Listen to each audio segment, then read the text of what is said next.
it gave you hope, and I think hope is the most powerful thing.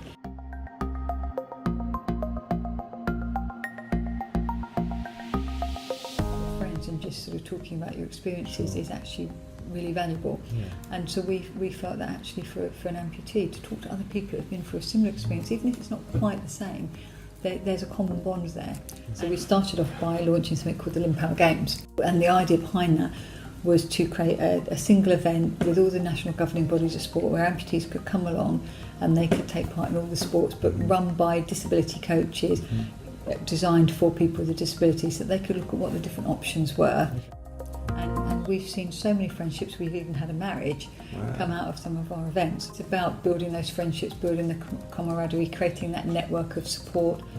So we realise that to get people to these events where they're having fun again, we need to support them in the process of re-engaging and becoming more active and taking control back of their day-to-day activities. And one of the things that I noticed when I became amputee, and you don't notice it straight away, it's a bit like the boiling frog, in that everybody's looking after you, and of course they're taking responsibility from you, not deliberately.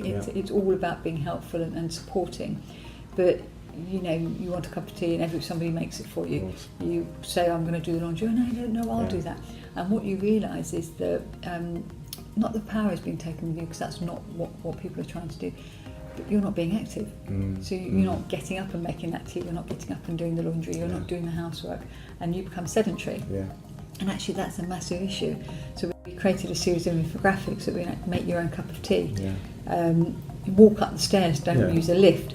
Just basic stuff that when you become disabled you use the escalator because it's easier, and trying to get people to move to that next level of going back to using the stairs and using the lift, because all of that activity is keeping you mobile and keeping you healthier.